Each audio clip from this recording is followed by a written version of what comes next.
So guys आपका एक बारी फिर से स्वागत है हमारे डेली रेसलिंग एपिसोड नंबर 956 पर। और आज तो चलो चीजें शुरू कर लेते हैं दी एनिमल बटिस्टा से, क्योंकि अभी हाल ही में एक इंटरव्यू देते हुए बटिस्टा ने एक बहुत ही इंप्रेसिव बात बता दी। तो उन्होंने कहा कि देखो, ट्रिपल एच को मैं हमेशा से एक मेंटोर समझा करता था, आज भी मानता हूँ। उन्होंने मेरी बहुत ज्यादा हेल्प करी, स्पेशली मेरे कैरेक्टर को बिल्ड करने में। अगर मैं किसी को सबसे ज्यादा रिस्पेक्ट करता हूँ, किसी को सबसे ज्यादा प्यार करता हूँ, मानता हूँ, तो वो ट्रिपल एच ही है। देखो यार, जब मैंने डेब्यूट किया था 2002 में, तो मैं काफी डरा हुआ था। मैं सारी चीजें सीधी सीधी और साफ रखना चाहता था, ताकि कोई भी लेजेंड या कोई भी पर्सन मुझसे नाराज ना हो, मुझसे गुस्सा ना हो। बट ट्रिपल एच मुझे हमेशा एडवाइस देते रहे, और उन्होंने कहा कि देख बटिस्टा, तुम यहाँ क्या करने आए हो, पैसे कमाने या दोस्त बनाने? तो समझो खुद को ऐसे मानो जैसे हर कोई तुम्हारे पीछे पड़ा हुआ है, एक बड़े प्राइस के पीछे भाग रहा है, तभी तुम कुछ अच्छा कर पाओगे। एंड इस पीस ऑफ एडवाइस ने मेरी काफी मदद करी। तो कहीं ना कहीं मैं आज जो भी हूँ, जो कुछ हूँ, सिर्फ ट्रिपल एच की वजह से ही हूँ। और इतना कहकर बटिस्टा शांत हो गए। वेल गाइस, बिलीव इट और नॉट, ट्रिपल एच हमेशा से ही सबके लिए कहीं ना कहीं स्पेशल रहे हैं, वरना कोई ऐसे किसी की तारीफ नहीं कर देता।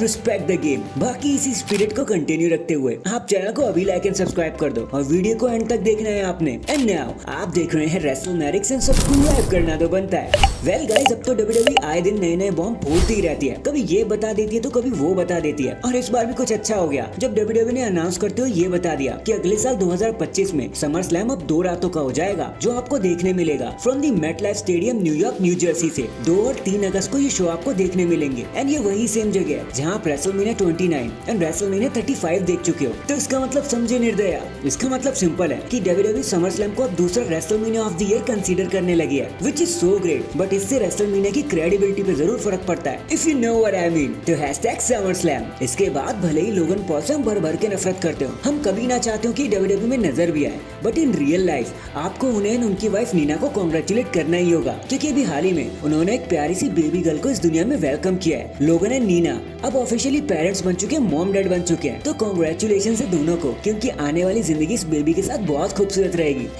#all the best for the future। Next, अभी हाल ही में एक इंटरव्यू देते हुए the walrus Paul Heyman, the wise man, ने एक बात बता दी। उन्होंने कहा कि देखो, मैं WWE को छोड़ के चला गया था कुछ टाइम पहले, आपको तो पता ही होगा। तो 2010 के अराउंड TNA ने मुझसे बात करने की बहुत कोशिश करी, मैं हमेशा ही उन्हें मना करता रहा। बट चीजें और DM जब ज्यादा हो गए, तो मैंने सोचा कि चलो बात कर लेते हैं, बात करने में दिक्कत ही क्या है। तो मैंने TNA से बात करी, और उन्होंने कहा कि देखो, अगर मैं ज्वाइन कर रहा हूँ ना, मैं शिप पर आ रहा हूँ, तो यार मुझे चीजें अपनी तरीके से हैंडल करने देना। मैं TNA को एक नई डायरेक्शन देना चाहता था, और वो डायरेक्शन थी कि हम सारे ही लेजेंड को बाहर का रास्ता दिखा देंगे और नए टैलेंट को जगह देंगे, ताकि फ्यूचर स्ट्रांगली सेट हो सके। लेकिन अनफॉर्चुनेटली वो नई डायरेक्शन के लिए कभी रेडी नहीं हुए, और फिर कभी मौका ही नहीं मिला हमें एक टीम में काम करने का। एंड इतना कहकर उन्होंने चुप्पी साध ली। वेल गाइस, अगर उस टाइम में TNA ने पॉल हेमन की बात मान ली होती, तो भाई लगता है AEW कभी बनता ही नहीं। TNA का लेवल कुछ और ही होता। हम सब जानते हैं कि पॉल हेमन कितना अच्छा काम करते हैं, बट चलो कोई बात नहीं, क्योंकि कहते हैं ना कि जो होता है अच्छे के लिए होता है। क्योंकि क्या पता पॉल हेमन TNA को नया ECW बना देते।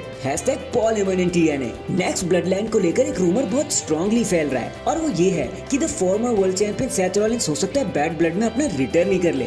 But in order to do it, I think 2 ऐसे सिनेरियोज है जहाँ पे सेथ रॉलिंस को बुलाया जा सकता है। एक तो देखो सीधा सीधा है कि अगर ब्रॉन्सन रीड का मैच बैड ब्लड में होता है, तो सेथ रॉलिंस अपना बदला लेने वहाँ जरूर आएंगे कि भाई तूने लास्ट टाइम मुझे मारा कैसे। एंड सेकंड सिनेरियो तो सीधा सीधा है, और वो है हाइप मैच हेल इन अ सेल के बारे में, कि हो सकता है वहाँ सेथ रॉलिंस एक इंटरफेयर करने के लिए आ जाए। बाकी देखो, असली बात तो ये है कि अगर सेथ रॉलिंस ड्रू एंड पंक के मैच के बीच में टिंगल करने आएंगे, तो वो किसका साथ देंगे, या फिर वो दोनों को ही रैक करके चले जाएंगे। ये देखने में काफी मजा आएगा। तो #bad blood Rollins. In the and, अब क्योंकि बैड ब्लड की बात चली रही है, तो हम अपने Roman Reigns and Cody Rhodes को कैसे भूल सकते हैं, क्योंकि माहौल तो अब जरा सा चेंज होने लगा है, माहौल जरा सा शिफ्ट हो गया है। क्योंकि अब बहुत से सूत्रों का ऐसा मानना है कि हो सकता है रोमन एंड कोडी मैच को हार ही जाए। क्योंकि हम जानते हैं कि ये बहुत स्ट्रॉन्ग टीम है, लेकिन जिस हिसाब से इनके बीच में राइवलरी चलती है ये लास्ट 2 सालों में, हो सकता है वो डिफरेंसेस, वो मिसकम्युनिकेशन इनके मैच के बीच में भी देखने को मिले, जिसका फायदा ब्लड लाइन को मिल जाए और वो मैच को जीत जाए। वैसे भी वो नंबर्स गेम में रोमन एंड कोडी से तो ज्यादा ही है। एंड अगर ये सब सच है, तो वी आर अफ्रेड कि मेगा टैग टीम को एक मेगा टैग टीम लॉस मिलने वाला है। बहुत से दिल टूट जाएंगे, if you know what I mean. So that is it guys, अभी के लिए तो बस इतना ही। आप मुझे बताना, अगर सेथ रॉलिंस बैड ब्लड में आ भी रहे हैं, तो वो क्या करने आएंगे, आप क्या करते हुए देखना चाहते हो, उन्हें कमेंट करके जरूर बताना। एंड अगर चैनल पर नए हैं, तो चैनल को अभी लाइक एंड सब्सक्राइब कर दो। बाकी मैं मिलता हूँ आपसे किसी और अपडेट के साथ, तब तक के लिए अपना ख्याल रखें और खुश रहें।